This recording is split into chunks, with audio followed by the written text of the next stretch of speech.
Before the strong black woman became a compliment, she was a survival strategy, a way to stay safe in a world that gave us no room to rest, to be, to relax.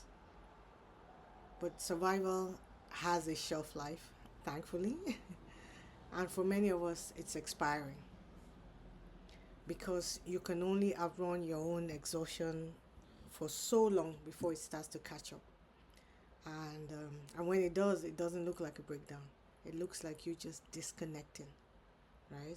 Disconnecting from your wins. It looks like you're accomplishing things that you set out to accomplish and almost feeling nothing. Like you're looking from the outside in on yourself and there's nothing.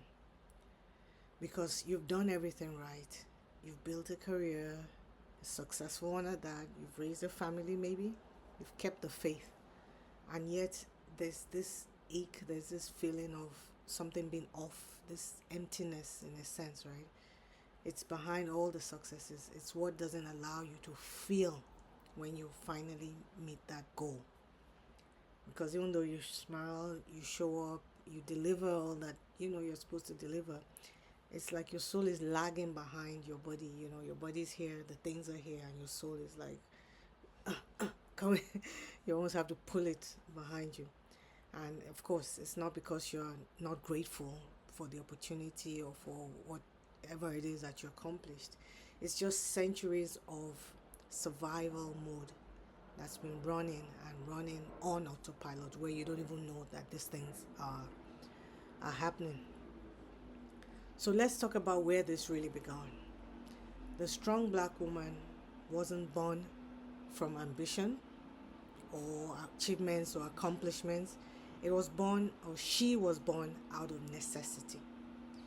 Our mothers, our grandmothers, for some of us, and the women even before them, our ancestors, had to carry entire societies and the world, literally, on their backs with no margin for error, no margin for collapsing, no margin for resting or saying, I can't do this anymore. So what happened invariably is that they built an armor around them. They built layers of protection and basically they called it strength. So I believe we all come from a lineage that required some type of maladaptation to survive. So our behaviors were maladapted, our beliefs, those things, the things that kept us alive and that invariably cost us pieces of ourselves. And so we inherited that way of being, that survival season, I'll say. But what protected them, what was born out of necessity, out of a need to survive, is now choking us and suffocating us. It's actually turning on us because we learned their rules without learning their context. And the context was, this is what I needed to do, or this is how I need to be. This is what I need to do to survive. So we're playing by those rules, but the context is different. We were playing by rules like, don't depend on anyone. You can't trust anyone. Only you can do this. If you don't do it, no one else will. Rest is for the weak. You stop when you die. Keep going.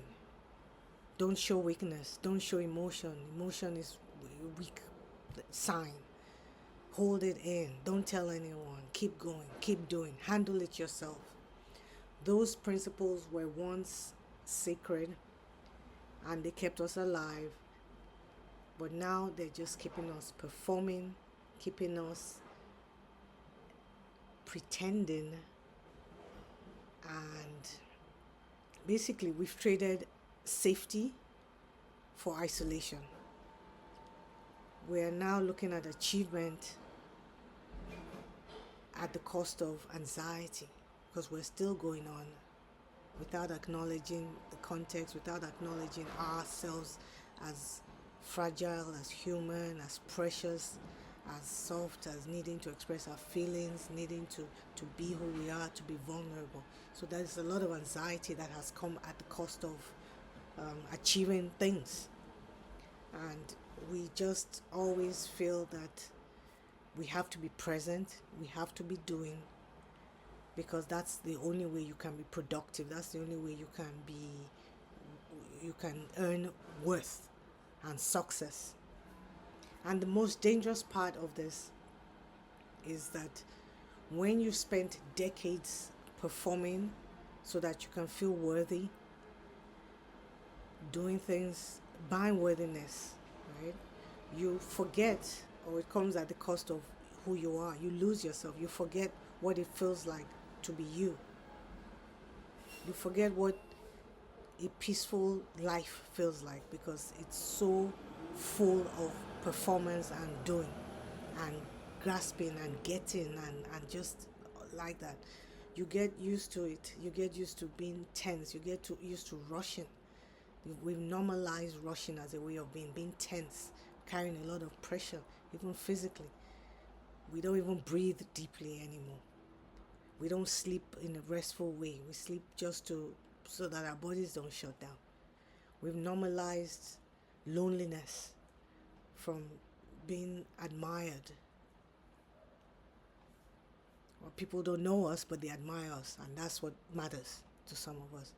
We've learned to survive in spaces that we shouldn't even be in, and we no longer recognize who we are. Our voices are gone because our voices are not speaking or reflective of who we are. And this is what happens when performance doesn't stop, when you keep that old paradigm, that old ancestral survival season as a lifestyle instead of as a season, because seasons are meant to come and go.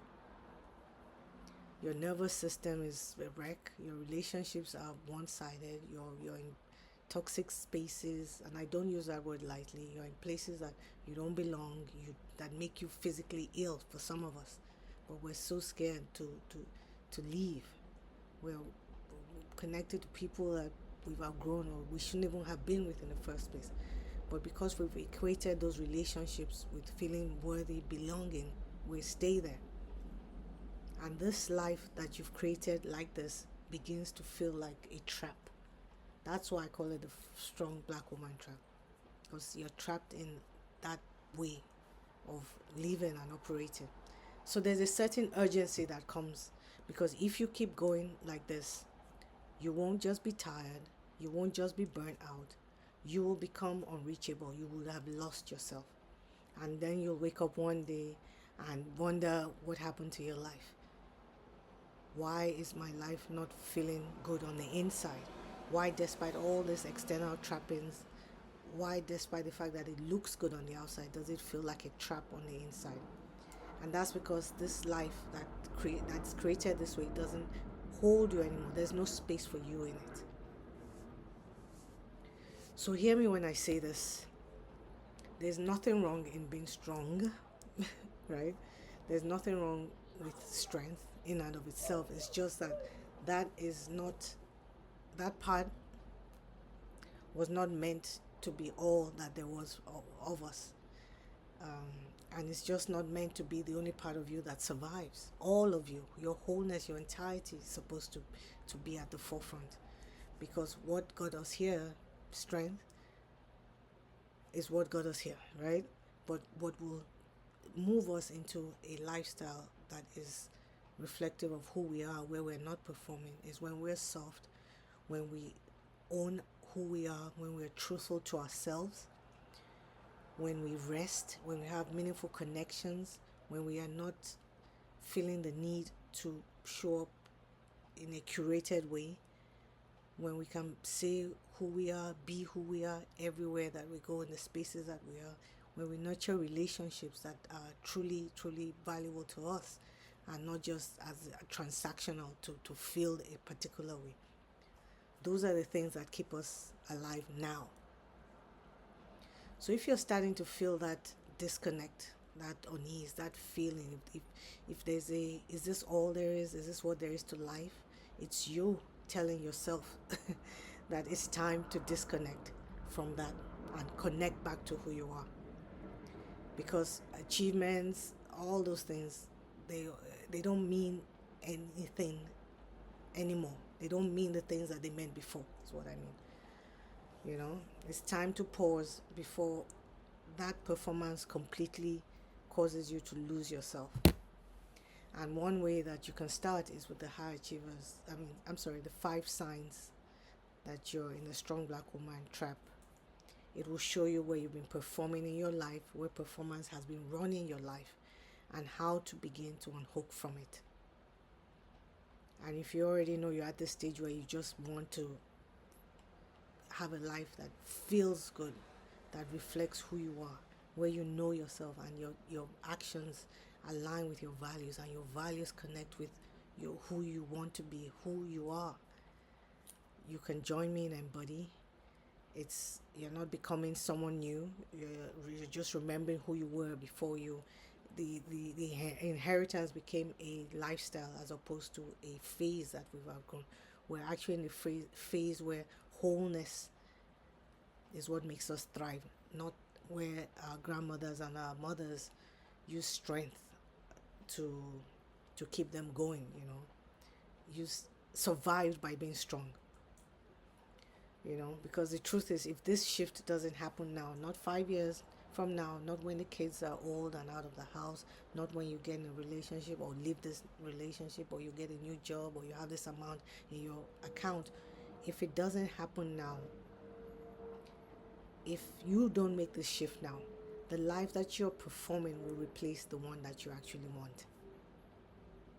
And that's why sometimes you see people who've had a lot of accolades, a lot of success, and they tell you, if only I had known, I would have spent more time doing the things I loved, spend more time with the people I loved.